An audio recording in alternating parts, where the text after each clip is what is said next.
आज हम लोग उपस्थित हैं कहलगांव विधानसभा क्षेत्र है, कहलगांव प्रखंड के नंदलालपुर पंचायत में। चूँकि ये नंदलालपुर पंचायत पीरपैंती विधानसभा में आता है और हमारे साथ आज मौजूद हैं भाजपा नेता सूरज कुमार जायसवाल जी। अपने संगठन में काफ़ी दिनों से काम कर रहे हैं और अच्छे पद पे भी रहे हैं। मौजूदा युवा प्रकोष्ठ में शायद काम कर रहे हैं, युवा प्रकोष्ठ। आइए जानते हैं उनसे चुनाव के मद्देनज़र पार्टी की क्या रणनीति है और कहाँ की जिम्मेदारी और भूमिका में ये काम कर रहे हैं संगठन के लिए।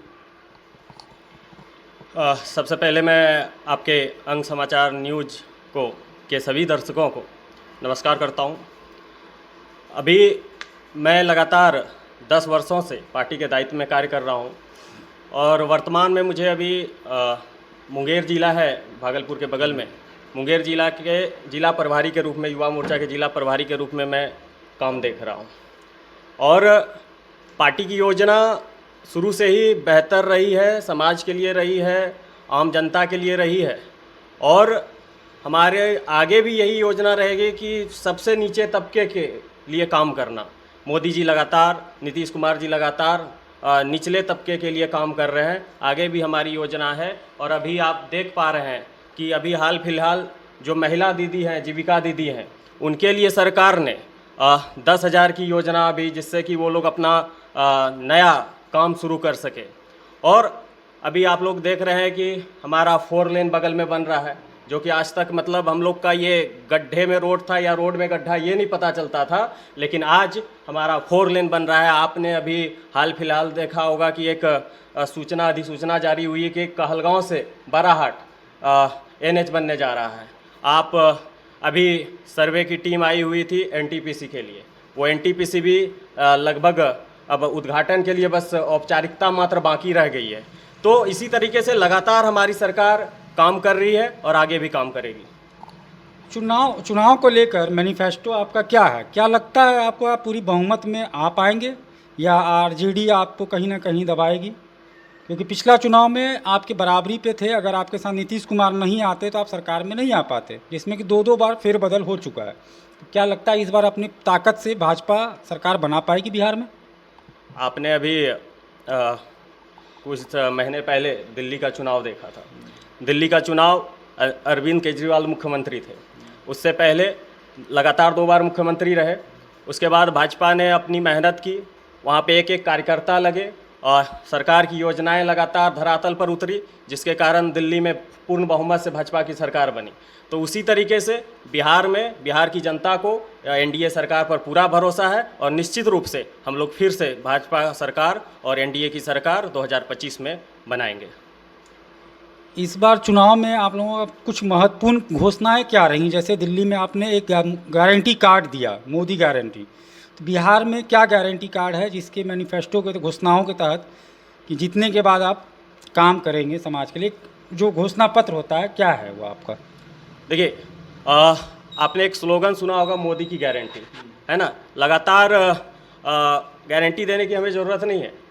जनता को पता है कि मोदी जी जो बोलते हैं वो करते हैं। आप लगातार देख रहे हैं कि अभी पेंशन में वृद्धि हुई है, 400 से ले 1100 पेंशन बढ़ा है। अभी जीविका दीदी के लिए 10,000 के लिए रोजगार के लिए दिया जा रहा है। अभी लगातार सड़कें बन रही है। आप अमृत भारत के तहत अभी आपने देखा कि पीरपैंती में उद्घाटन हुआ अमृत भारत स्टेशन का, कहलगांव में काम हो रहा है।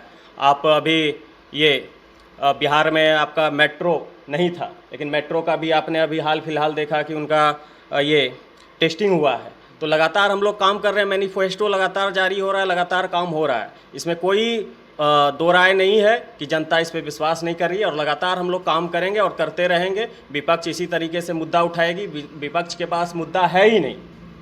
मैं आपके चैनल के माध्यम से कहना चाहूँगा कि विपक्ष के पास कोई मुद्दा नहीं है। इससे पहले उन लोगों ने कहा कि ईवीएम पे लगातार उन्होंने हमला किया, ईवीएम हैक किया जाता है, लेकिन जहाँ पर उनकी सरकार बनती है मैं आपके चैनल के माध्यम से सभी दर्शकों से कहना चाहूँगा, जहाँ उनकी सरकार बनती है वहाँ पे सवाल नहीं उठाए जाते, जहाँ पे भाजपा की सरकार बनती है, एनडीए की सरकार बनती है, वहाँ पे सवाल उठाए जाते हैं। तो जहाँ पर आपकी सरकार बन रही है, 2014 में पहली बार चुनाव हुआ, उस समय तो भाजपा की सरकार नहीं थी, उस समय भी ईवीएम से चुनाव हुआ था। क्या उस समय भाजपा की सरकार थी जो ईवीएम उन्होंने हैक किया था? चलिए, वो अभी राष्ट्रपति का चुनाव हुआ कल, 154 वोटों से चुनाव हमने जीता। एनडीए गठबंधन के उपराष्ट्रपति सीपी राधाकृष्णन ने 154 वोटों से चुनाव जीता। तो वहाँ तो बैलेट पेपर से चुनाव हुआ, तो वहाँ पे भी क्रॉस वोटिंग हो गई, यानी कि आपके गठबंधन के लोगों को भी आपके ऊपर भरोसा नहीं है और वो एनडीए गठबंधन के साथ है। वहाँ भी क्रॉस वोटिंग, लगभग 15 क्रॉस वोटिंग का अंदेशा है। तो आप निश्चित तौर पे समझ सकते हैं कि उनके भी लोगों का भरोसा एनडीए गठबंधन के साथ है। और ये पहले तो उन्होंने ईवीएम पे सवाल उठाए, उसके बाद लोकतंत्र खतरे में करके पूरा माहौल ख़राब किया।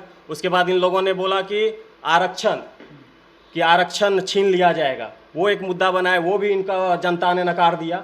अब इनके पास कोई मुद्दा नहीं है तो वोट चोरी का ये इल्ज़ाम लगा रहे हैं। अरे वोट चोरी तो उस समय हुआ करता था जब हम वोट करने जाया करते थे, हमारे पूर्वज वोट करने जाया करते थे और उनसे पर्ची ले लिया जाता था कि जाइए तोहार वोट हो गई। तो ये उस समय वोट चोरी होता था। और अभी क्या है, ठीक है, वोट तो पहले भी गलती से मिस से कटा जाता था, लेकिन सरकार ने उसके लिए भी एक क्या बोलते हैं, पूरा लिस्ट जारी किया। अगर किसी का नाम कटा है तो उसके लिए भी समय दिया गया है। आप इतना वोट चोरी का जो मुद्दा उठाए हुए हैं, उसकी जगह आप जो पूरे भ्रमण कर रहे हैं, जिनका नाम कटा है वो जुड़वाने का प्रयास करते तो शायद वो जनता के लिए बेहतर रहता। आप सारे आरजेडी के लोगों को भी देखा जा चुका है, भाजपा देखा है। अभी एक प्रशांत किशोर जी चल रहे हैं, उनका दावा है कि किसी भी कीमत पे नीतीश कुमार और ये आपका भाजपा, मतलब जदयू और भाजपा मिलकर सरकार नहीं बना पाएगी। इसको आप प्रशांत किशोर को किस दृष्टि से देखते हैं? देखिए, कोई भी चुनाव वादों और सिर्फ दावों से नहीं जीता जाता है। चुनाव जीता जाता है नेक इरादों से, मजबूत इरादों से, जो कि एनडीए सरकार नेक इरादों और मजबूत इरादों के साथ काम कर रही है। और ये प्रशांत किशोर जी हैं, इन्होंने बिहार के लिए ऐसा क्या किया? मैं आपसे पूछना चाहूँगा, इन्होंने बिहार के लिए ऐसा क्या किया जाए जो कि इन पे विश्वास किया जाए? ये लगातार इससे पहले रणनीतिकार रहे हैं, इन्होंने लगातार आप खुद से ही कहते हैं कि हम अलग अलग मुख्यमंत्री बनाए हैं। जी, आप नीतीश कुमार को भी मुख्यमंत्री बनाए, वो खुद से ही कहते हैं। तो उस समय क्या नीतीश कुमार आपको सही लग रहे थे जब आप उनको सपोर्ट कर रहे थे? ये सबसे बड़ा सवाल है कि जब उन सरकारों की आप मदद कर रहे थे, इसका सीधा मतलब है कि आप पैसों के लिए काम कर रहे थे। आपको वो जो जिस सरकार के लिए आप काम कर रहे थे, जिन पार्टियों के लिए काम कर रहे थे, उनसे उसको पैसा मिल रहा था, क्योंकि कोई भी फ्री में काम करता नहीं है किसी के लिए।